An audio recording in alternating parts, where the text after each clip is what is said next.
California conservative, a libertarian, a moderate Democrat, believe in common sense, or just a sane person? This is the political podcast for you. It's the California Underground Podcast.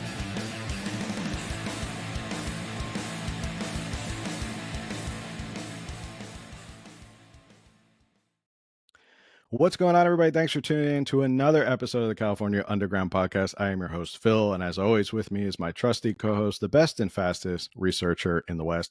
And I know you're probably already looking behind me going, this is not your normal background.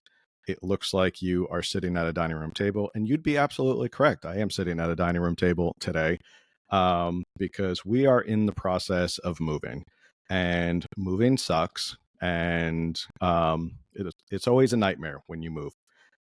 So we are, or at least I am, broadcasting from my dining room table because that's the dedication, the level of dedication we have.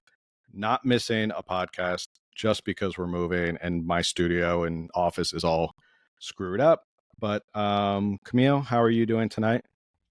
Good. I'm good. Are you making your wife pack while you sit here and podcast? No, we have made the financial decision that we're just going to hire people to come and help us pack. We've been doing a lot of packing. We kind of like cleared the way for the movers to come in. So we went through every room and threw out a whole bunch of stuff. And it's amazing the amount of crap that you find in your house when you move.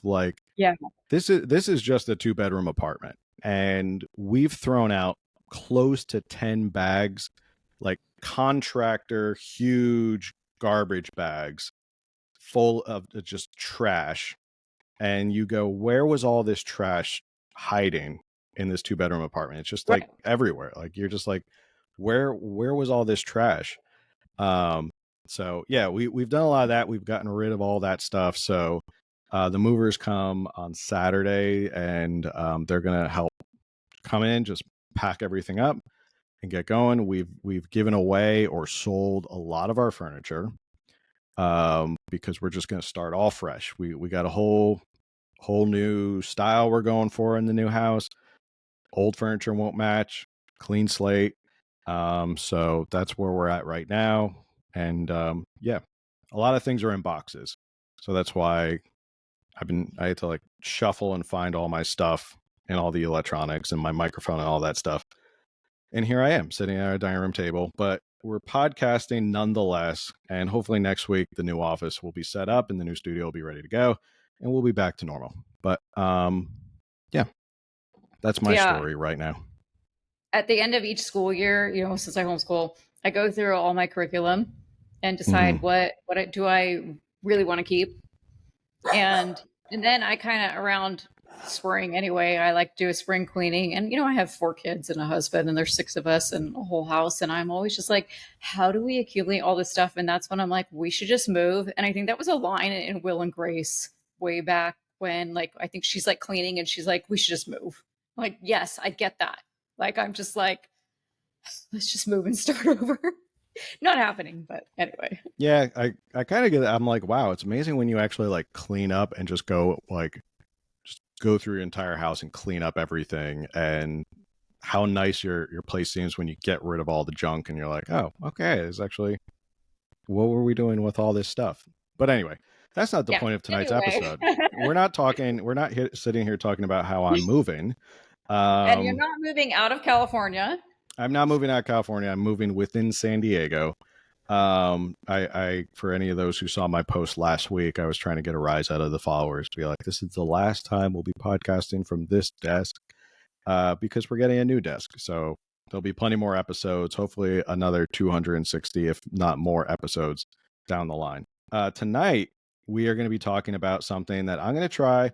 We do this every once in a while whenever there's a big legal story that pops up.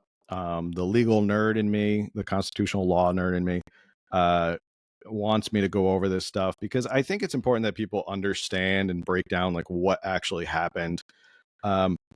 This is about the lawsuit that went to the Supreme Court of California, not the U.S. Supreme Court. This is the Supreme Court of California.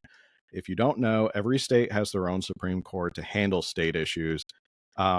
state Supreme Courts are the exclusive jurisdiction usually of their like state constitution. So those Supreme Court, so people were asking me, well, can the Supreme Court decide this? Can the U.S. Supreme Court step in?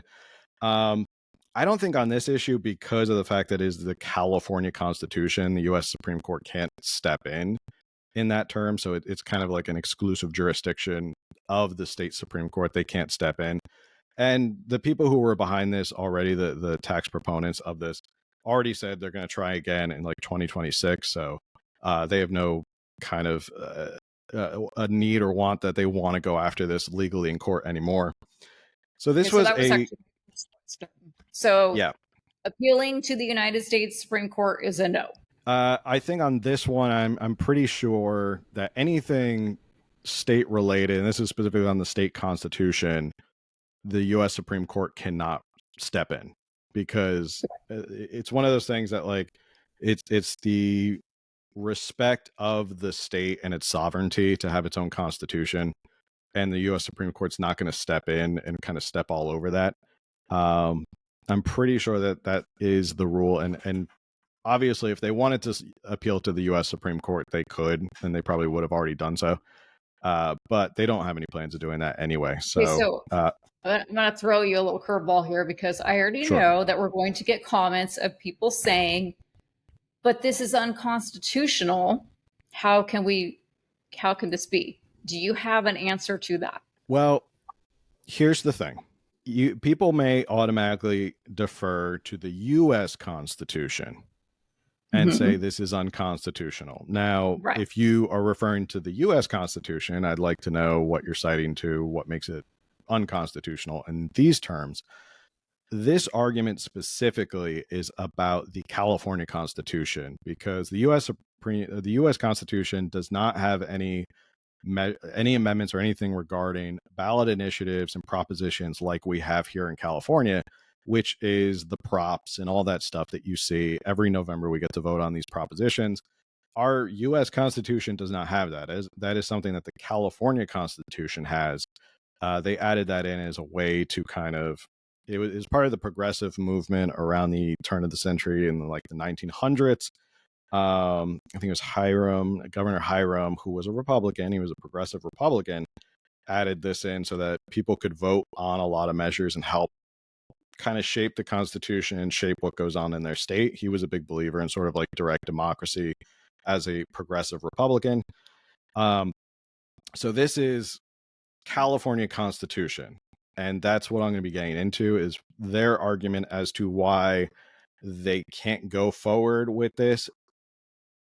My initial reaction is that it's technical. They kind of got off on like a technicality, but we'll get into that. Do you have any other questions or comments before I launch in? That loaded question you're going to basically spend the podcast answering. So yeah, it's going to be like, is it unconstitutional in terms of the California Constitution? Yes. Well, it depends, because it depends on how they interpreted the California Constitution, right? That's what this all comes down to. And the same thing goes for the U.S. Supreme Court, is that they come out with decisions and people are like, well, that's unconstitutional. You can't do that. So, and that's what law is all about. I'm going to ask you a question. I'm going to ask you now, because I don't want to forget this question, but I don't want you to answer until the end, because you're going to give all these sides and viewpoints and opinions and break it down. So my question for you, that answer after, on here, but at the end, if you were on the California Supreme Court, how would you vote on this? Okay. So you want me to answer that at the end if I was in? I want you to break this all down, and then that way you can kind of say, because you are a constitutional attorney, you can kind of say, knowing all this information, here's how I would have voted. Unless you don't feel comfortable answering. No, I'm going to definitely give I think that's a good way to summarize whether I would have voted.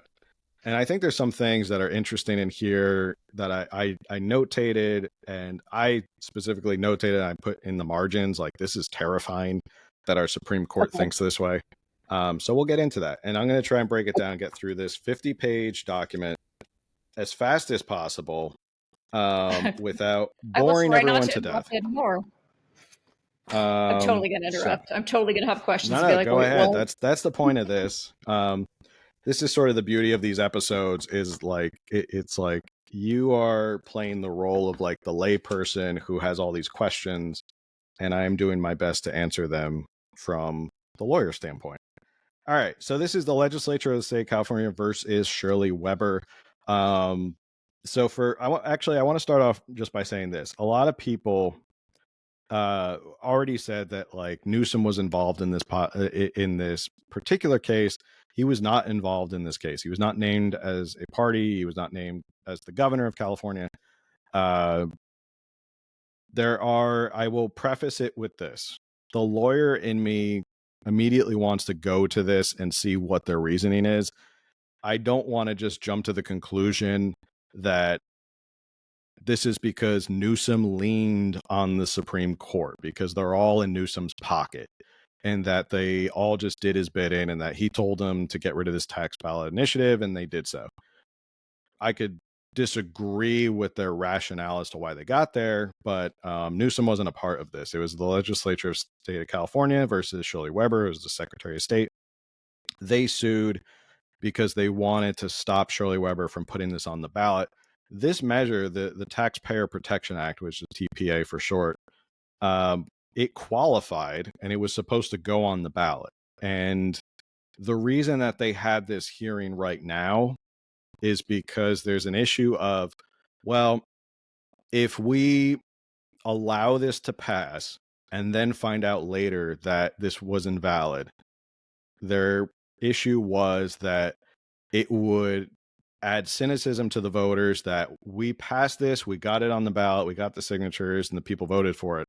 And then the Supreme Court came in and just got rid of it. So there is this kind of balance of like, do we do pre-election or post-election reviews of a lot of these ballot initiatives? So, like I was saying, the Supreme Court goes on to say the only question before us is whether the measure may be validly enacted by initiative. And usually they give you the conclusion right away, which is we conclude that petitioners have clearly established that the challenged measure would revise the Constitution without complying with the appropriate procedure. The changes proposed by the TPA are within the electorate's prerogative to enact, but because those changes would substantially alter our basic plan of government, the proposal cannot be enacted by initiative. It is instead governed by the procedures for revising our Constitution. So that's it. That's the whole thing. So we'll see you later, everybody. Good night. That's our show. We'll see you next week. No, that's not the whole show. We got a lot more to talk about. Right. So I mean, it would have been amazing if it did pass. The gist of it was that they were basically going in and making it so that the state and local governments could not impose taxes without putting it to a vote of the people. There are things in the legislature and in our state statutes that say that it does have to go to a vote of the people for certain taxes. But this would have been for literally everything. So literally everything, every tax, every fee, every administrative fee, everything would have had to go to a vote of the people. And they wouldn't have been able to pass any new taxes unless it was voted on and approved by the people, which sounds amazing to me. I think that sounds like a great idea. But it comes back to this issue, and I'll just frame the issue right away. The issue before the Supreme Court is, so we have our ballot measures. We all know about the propositions. We all know about the amendments. Those are valid. You can go to a proposition, you can put it on the ballot in November, and it can amend the Constitution. So that's why our California Constitution has like a bajillion amendments. So if you look, it has like, I don't know how many amendments at this point, but they just keep adding more and more amendments. So there's a process for amending the California Constitution, and then there's a process for revising the California Constitution. And in order to revise the California Constitution, there is a procedure that there has to be a constitutional convention, that the legislature has to 2/3 enact it. Like that, there's a process outside of just gathering signatures and just changing the entire Constitution. So you can amend the California Constitution by adding like new laws to it, or new amendments that would then go into effect. But revising means you're taking parts of the Constitution and just going, okay, we're going to redline, we're going to change this, we're going to change that. So that's generally the question before the California Supreme Court, is whether or not it would revise or amend the California Constitution. Let's see. I'm trying to find the good notes. Again, this is 50 pages, so bear with me. All right, so this is in regards to the pre-election. They say, we typically review constitutional challenges to an initiative after an election in order to avoid disrupting the electoral process and the exercise of the franchise. But pre-election review is proper for challenges that go, quote, to the power of the electorate to adopt a proposal in the first instance, end quote. The presence of an invalid measure on the ballot steals attention, time, and money from the numerous valid propositions on the same ballot. It will confuse some voters and frustrate others. And the ultimate decision that the measure is invalid, coming after the voters have voted in the favor of the measure, tends to denigrate the legitimate use of the initiative process. So, like I said, that's sort of why they have to decide pre-election versus post-election, because you don't necessarily want to go through this whole process of, we got it on the ballot, we spent all this money, we printed up the ballots for everybody, and then we get to it, and then people pass it overwhelmingly, and then afterwards the California Supreme Court comes back and goes, nah, just kidding, changed our minds. That's not valid. It doesn't really, it just doesn't look good for anybody. I can understand that argument. I mean, that makes sense. We don't want to waste time and money on ballot measures that aren't even going to go through and be relevant anyway. So here's what it says in regards to the California Constitution. So when you asked, is this constitutional or unconstitutional? This is from the California Constitution. It says, as relevant here, article, this is 18. And I had to add my Roman numerals up. 18 of the California Constitution provides that the electorate, quote, may amend the Constitution by initiative, but that an effort to revise the Constitution must proceed by the way of a constitutional convention and popular ratification, or by submission to the voters from a supermajority of the legislature. So, what does that mean? That means that there can be a constitutional convention and popular ratification, which again is what we know about when we put things to a vote, or submission by a supermajority and then submitted to the voters.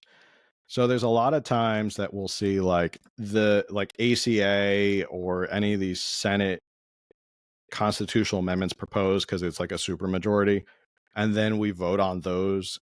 Those are things that like end up revising the California Constitution. That's what they're talking about.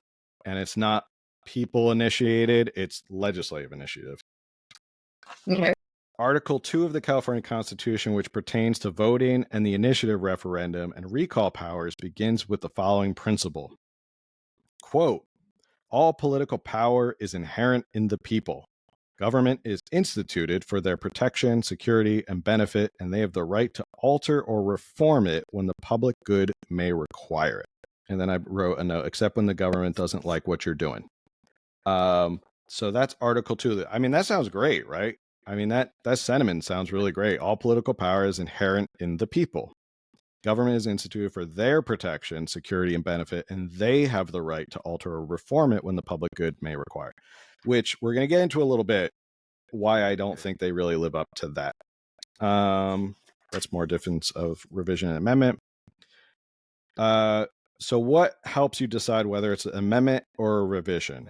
They go on to say, from early on, our case laws distinguish between amendment and revision in similar terms. Quote, the very term constitution implies an instrument of a permanent and abiding nature, and the provisions contained therein for its revision indicate the will of the people that the underlying principles upon which it rests, as well as the substantial entirety of the instrument, shall be of like permanent and abiding nature. On the other hand, the significance of the term amendment implies such an addition or change within the lines of the original instrument as will affect an improvement or better carry out the purpose for which it was framed. Okay, so to better kind of break that down, think about it this way. An amendment is like, okay, the Constitution already says we can do this. So now we're going to add on something that kind of adds on to what the Constitution allows us to do and carries out the purpose or intent of our California Constitution. A revision is when you go to the substance of the original Constitution, the original instrument, and then go in and start changing things around. So that's really what that comes down to. All right. Trying to get through this. So they brought up the whole issue. If you're wondering, well, we voted on Prop 13. Everyone knows what Prop 13 is. Why did Prop 13 pass, but this won't pass? It goes on. In a case, Amador Valley, we considered multiple challenges to Article 13A, which was been adopted by the voters in 1978 as Proposition 13. Prop 13 contained 4 distinct elements: a limitation on the tax rate applicable to real property, restriction on the assessed value, blah, blah, blah. Article 13 represents such a drastic and far-reaching change in the nature of operation of our governmental structure that it must be considered a revision of the state constitution rather than a mere amendment thereof. The changes affected by Prop 13, quote, operate functionally within a relatively narrow range to accomplish a new system of taxation which may provide substantial tax relief for our citizens. We decline to hold that such a limited purpose cannot be achieved directly by the people through the initiative process. So, because it was more narrow, that's why Prop 13 got through. Moving on. Talks about the legislature is the supreme in the field of taxation.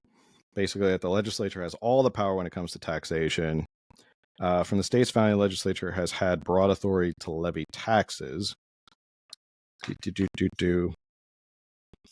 Go down and say, so central is the authority to levy taxes that tax legislation is exempt from referendum, whereas the initiative power allows voters to propose new measures and place them on the ballot for a popular vote. The referendum power allows voters to weigh in on laws that have already been passed by their elected representatives. This is the one part that I put my little note that says, this is terrifying. This is from the Supreme Court. And this is why I had to write this down, that this is terrifying. I actually put a couple exclamation points. They say, we think it clear that a voter approval requirement for any new state tax measure would constitute a significant interference with the administration of the legislature's fiscal powers and policies. To me, that is absolutely terrifying. That the California Supreme Court, let me say that again. They say, we think it clear that a voter approval requirement for any new state tax measure would constitute a significant interference with the administration of the legislature's fiscal powers and policies. So the fact that they are saying that any measure that would be voter approved on any new state tax would interfere with that is terrifying to me, because that's how they view it. They view it that you don't really get to have a say as the people. It's all up to the legislature. And the legislature is supreme in the area of levying taxes, and therefore voters and the people really can't have a say on what goes on with the legislature and taxes in this state. So that to me is absolutely terrifying. This goes on to say, further, proponent argues that the TPA simply moves the taxing power from the legislature to the electorate, thereby keeping that power within the legislative branch. That may be true, but it is also true that such a change would significantly alter the legislative process and framework for exercising the taxing power. And this made me crack up.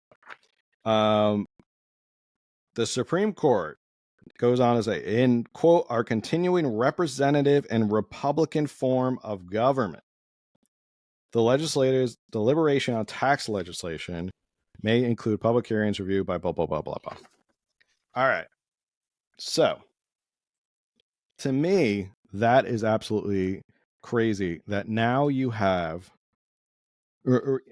remember, these are the same people that have been crying about democracy. You know, this is Gavin Newsom talking about the whatever it is, what is the campaign for democracy or something like that, campaign for direct democracy, whatever his PAC is, his future presidential PAC that he's setting up. It's all about democracy. Democrats love to talk about it. They always talk about it's democracy. We have to protect democracy at all costs. That's everything we care about is democracy. Now you have the California Supreme Court hiding behind the fact that this is not allowed because the fact that this is a Republican form of government. I don't know where I lost you, but there was a point that I made. First, there was a point, and I want to get your input on it, where they said, we think it clear that a voter approval requirement for any new state tax measure would constitute a significant interference with the administration of the legislature's fiscal powers and policies. So yes. to me, I've heard that. Okay. So to me, that's terrifying, that the fact that they think any voter approval requirement for any new state tax, the fact that they think voters approving any sort of tax is dangerous to the legislature's powers, fiscal powers and policies, to me is terrifying. And it makes it even... go They're ahead. for us. They work for us. I know we always say that, but it's like they forget. People forget. The voters forget. They work for us. Those are our taxes. Those are our earnings. That's our money that they're playing with and burning and throwing around and having their parties with. And the fact that they are like, no, we don't want you to have any say in this. Am I still here? Yeah, it's like, yes, it's like, yes, we want you to be involved, but we don't want you to be that involved. Okay. Don't touch the money. That's all they're like, you can make ballot propositions about anything else, but just don't touch the money. And I thought this was really funny that it says, the proponent argues that TPA simply moves the taxing power from the legislature to the electorate, thereby keeping the power within the legislative branch, which their argument makes sense because the legislative branch is duly elected by the people. So obviously it's still basically the people. And they go, in our continuing representative and Republican form of government. I think that's where we left off before we came back from the technical difficulties. And I was just making a point that to me is so laughable that Democrats like Gavin Newsom are always going on and on and on about how we have to protect democracy and everything. Democracy is at stake and everything's about democracy and we love democracy. And they go ad nauseum talking about we love democracy. Oh, but now all of a sudden when it threatens our ability to tax you. No. This is a Republican form of government, right? Like there's separation of powers and there's representatives. That's a Republican form of government. This isn't a direct democracy. You don't get to vote on everything. So to me, that's funny that they are kind of quoting how it's not a direct democracy and they're admitting this is a Republican form of government. So all that stuff that they always harp about democracy, I guess it doesn't really make a big difference because it doesn't really matter in the end because it's really a Republican form of government as admitted by the California Supreme Court. Do you have any thoughts on that? No, I agree with you. They were a little hypocritical there. Okay, so here's some funny points that I'm getting to the end of it. A lot of this is gobbledygook, so I'm not going to bore everyone. They do go on to argue about the issue of saying that shifting powers, because this would be shifting the taxing power. This goes on with the legislature. And they go on to say, this is talking about the legislature. We observed in 1917 that even a casual observer of governmental growth and development must have observed the ever-increasing multiplicity and complexity of administrative affairs. So they start to talk about how because this measure would also go after like regulatory fees and administrative fees, that it threatens the ability of those administrative agencies to raise money and raise fees. So they go after that as well. And again, so not to play like conspiracy theorists here, but what do you think they want to push that they don't want us to be allowed to vote on? I think they want to continue doing what they're doing. I think it's about protecting what they've been doing. It's about the status quo, and this is, there's some other highlights I have about how they think this is the status quo and this is how it should be. Because they basically don't want agencies to be hampered in terms of being able to raise regulatory fees or any of these agency fees or anything like that. And they're saying that this TPA, this Taxpayer Protection Act, because it would force every regulatory fee to go to a vote of the people. It threatens the ability of these administrative agencies to raise money like they should, and they won't know what's going to be in their budget every year. And again, administrative agencies are not elected, so I don't think that's a bad thing that maybe we should all vote on what these administrative agencies are doing and what kind of fees they're raising. Because I feel like it was mentioned in an episode at some point how many of these agencies there are. Oh my gosh, didn't we? Those were just like the agency. It was like, was it over 50 or something? It was a lot. And like we looked at some of them. In the number, like it was 80 or 180, but I don't remember now, but I know we discussed it at some point. Or you at least discussed it at some point. It was mentioned here, and now I don't know off the top of my head. Yeah, it was a lot. There's a lot of agencies in California, and we went through a bunch of them, and we're like, there's no need for any of these agencies. I think we played a game with one of our guests, and we were like, if you could get rid of one of these agencies, would you, if you were the governor? I think it was like Angela McArdle. You did that when Brian Dawley was running for governor. I wasn't on that episode, right. But yes, we played that game. As if he was elected governor, what would he start getting rid of? And we went down the list. So the quote goes on to say, it is becoming increasingly imperative that many quasi-legislative and quasi-judicial functions, which in smaller communities and under more primitive conditions were performed directly by the legislative or judicial branches of the government, are entrusted to departments, board, commissions, and agents. Quote, no sound objection can longer be successfully advanced as growing method of transacting public business. These things must be done in this way, or they cannot be done at all. And their doing, in a very real sense, makes for the safety of the republic. Again, there's that word. It's not a democracy, it's a republic. And is thus sanctioned by the highest law.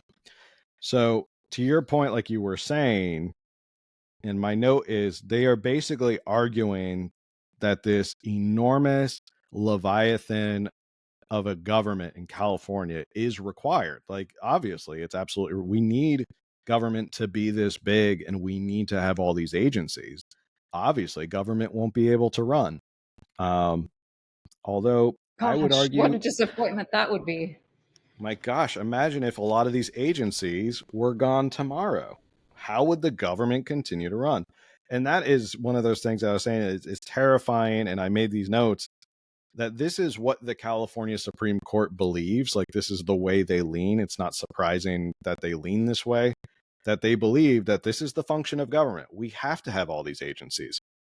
This is required for us to run a functional government.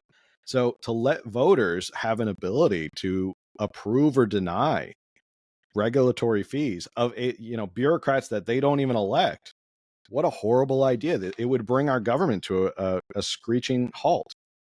Goes on to say, under the TPA, the legislature would be stripped of that authority and would instead be tasked with considering and voting on a multitude of fees currently set by agencies. The TPA says this approach will ensure that, quote, all fees and other charges are passed or rejected by a governing body elected by voters and not unelected and unaccountable bureaucrats. And that sounds pretty amazing to me. I think that sounds like a great idea. Let's see. Goes on to say, every non-tax government fee or charge will be subject to referendum. Amazing. There was another one that I had a note on. Bear with me. Hold on. Talk amongst yourselves. Oh.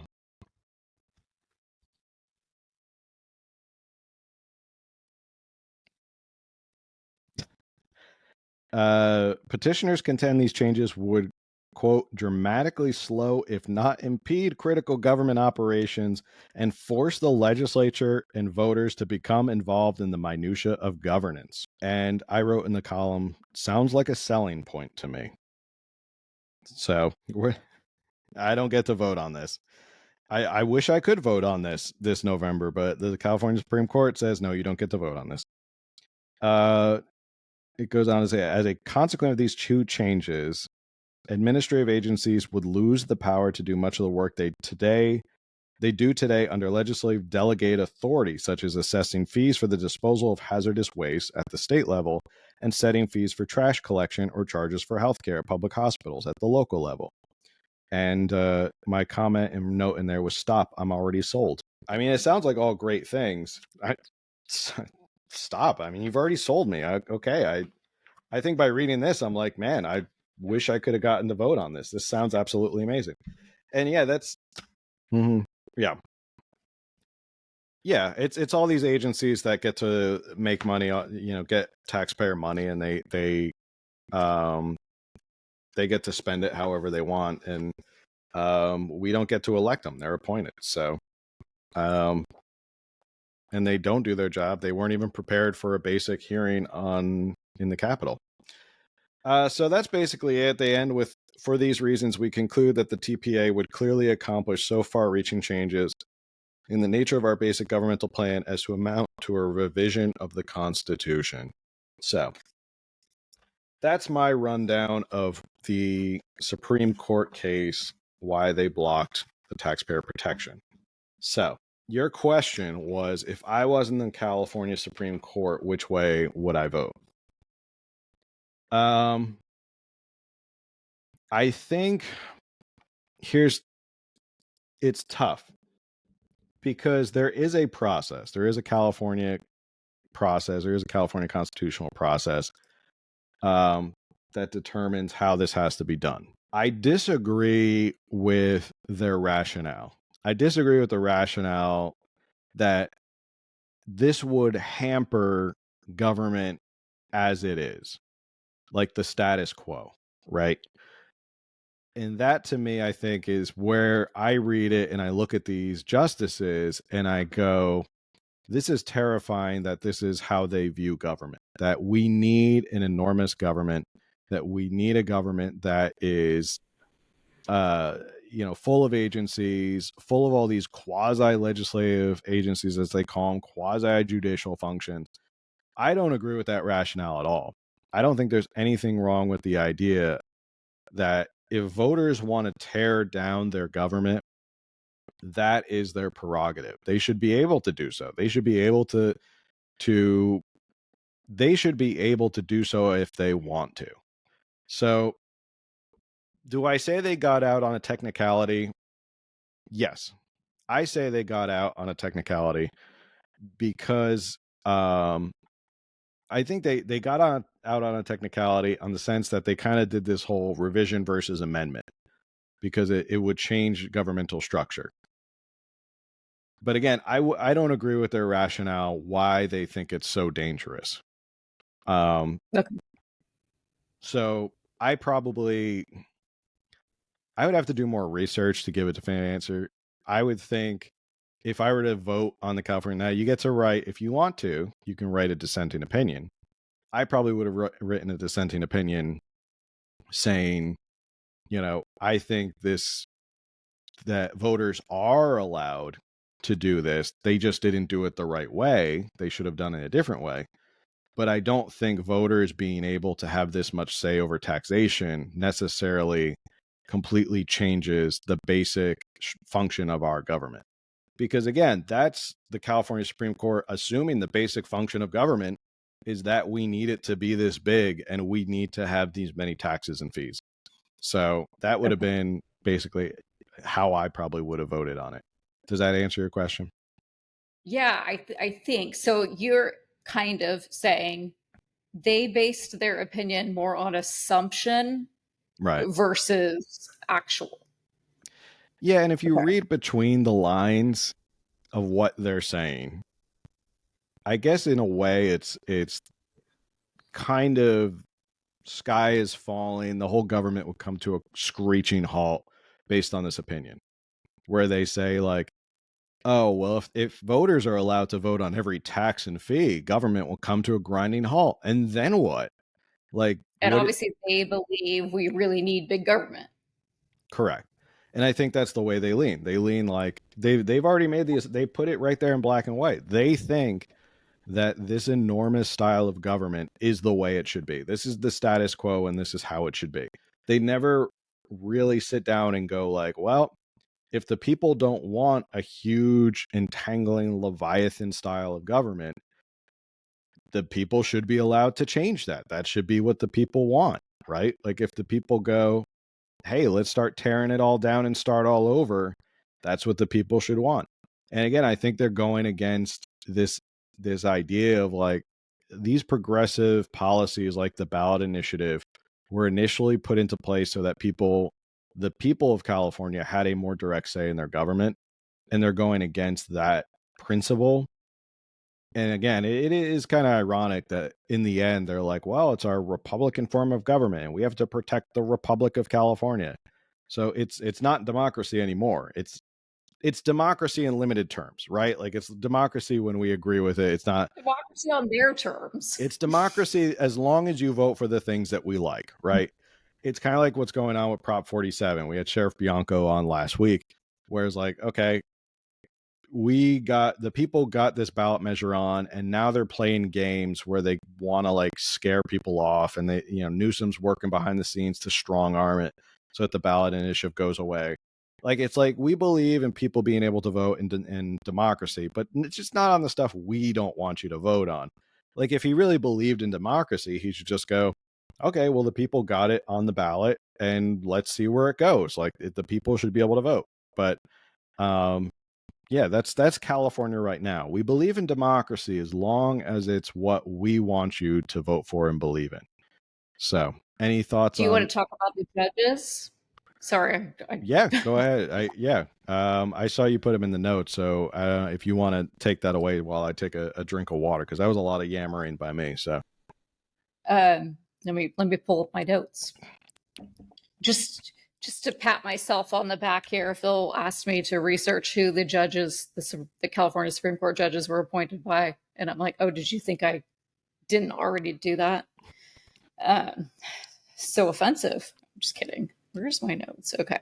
So something I don't understand that I did not research is I'm confused about their terms, because some of them were appointed recently, like more recent, obviously, than others, but they term out sooner than others. And so I don't know what the reasoning for that is. But we have 7 California Supreme Court judges, right? 1, 2, 3, 4, 5, 6, 7.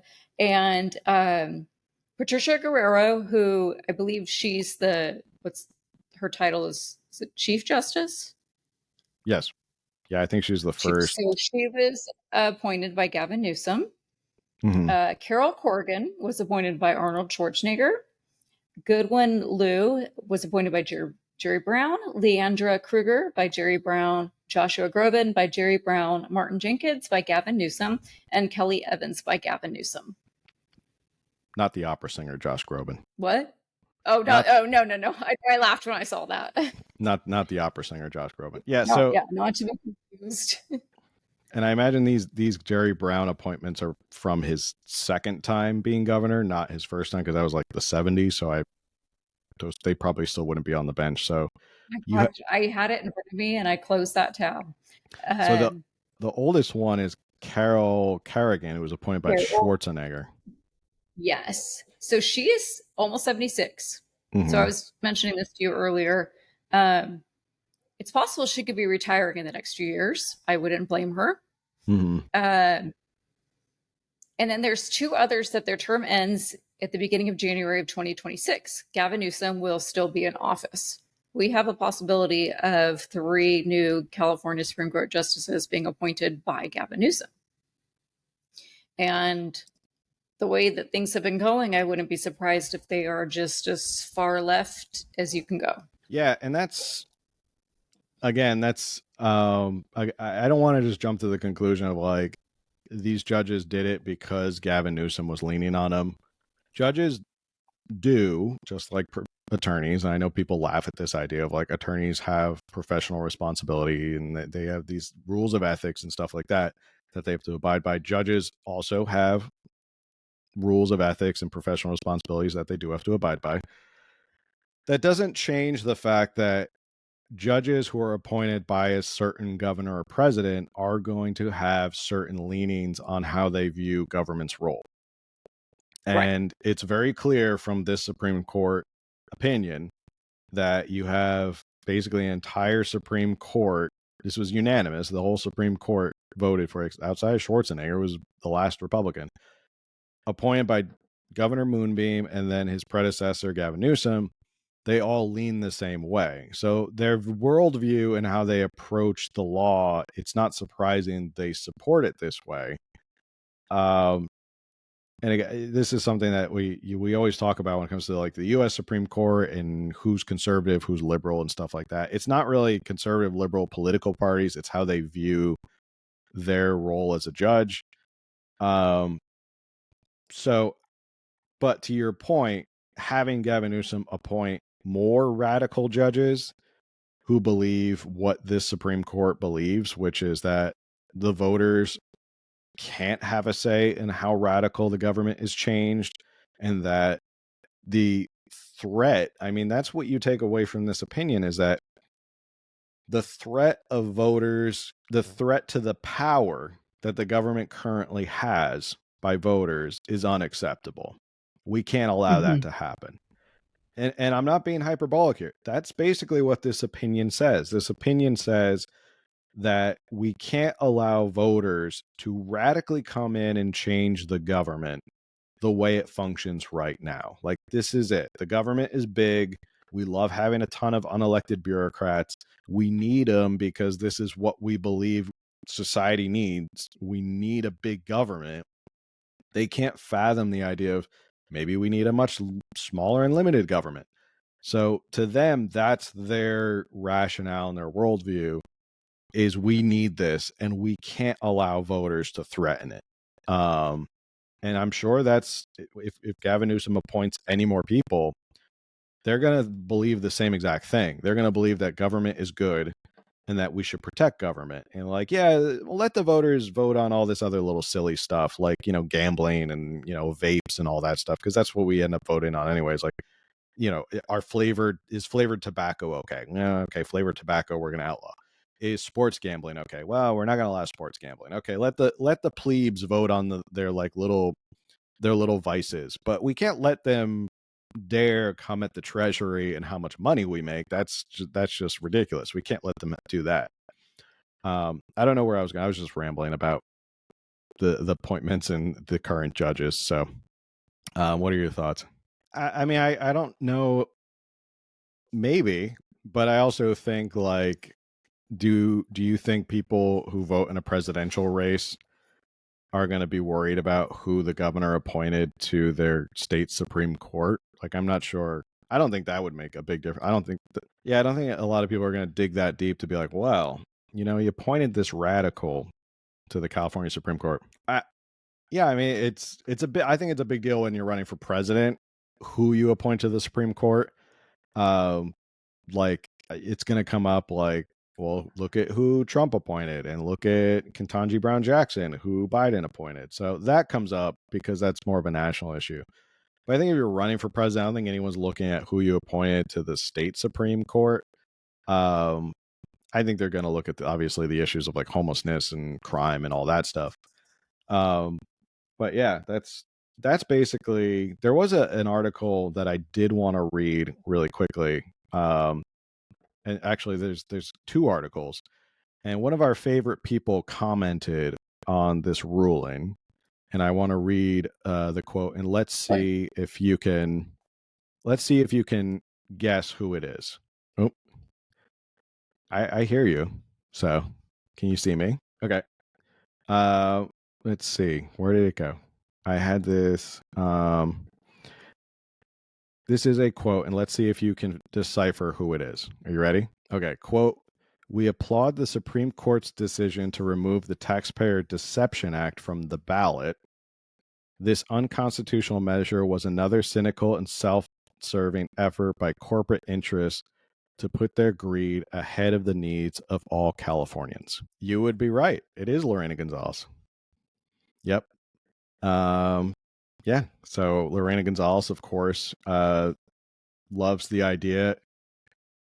It's those greedy corporations. Yeah. It's not the fact that the unions get, you know, so many kickbacks from the legislature and all that.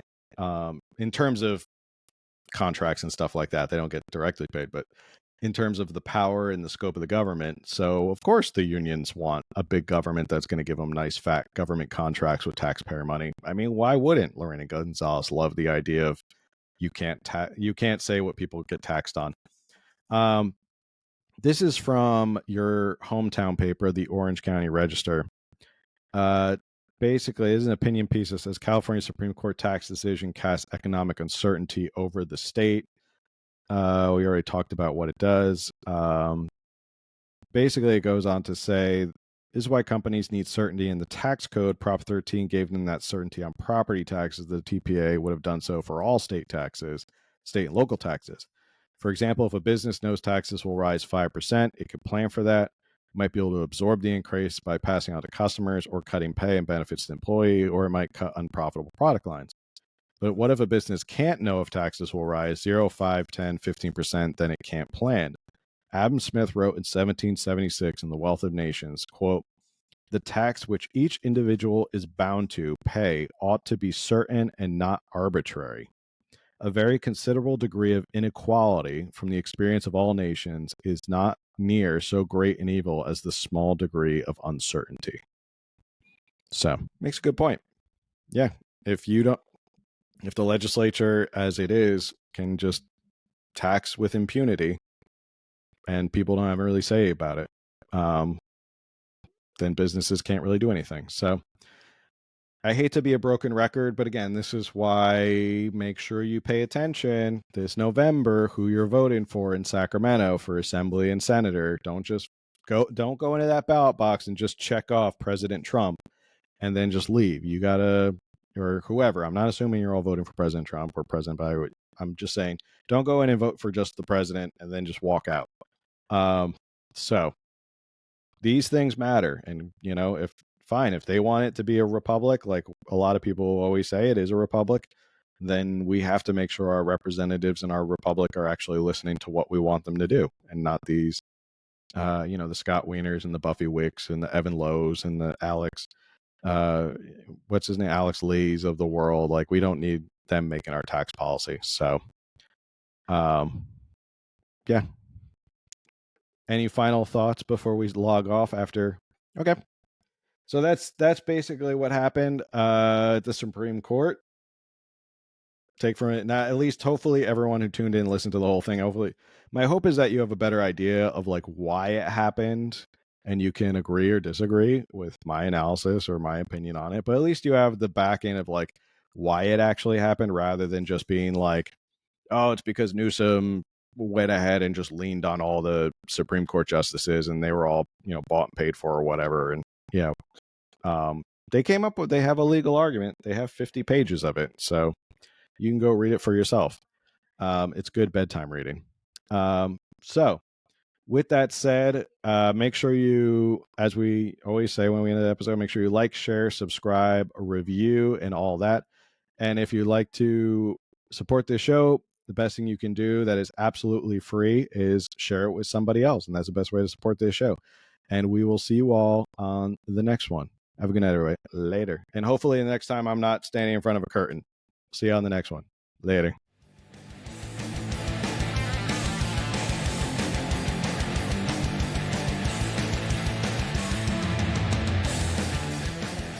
Thank you for listening to another episode of California Underground. If you like what you heard, remember to subscribe, like, and review it. And follow California Underground on social media for updates as to when new episodes are available.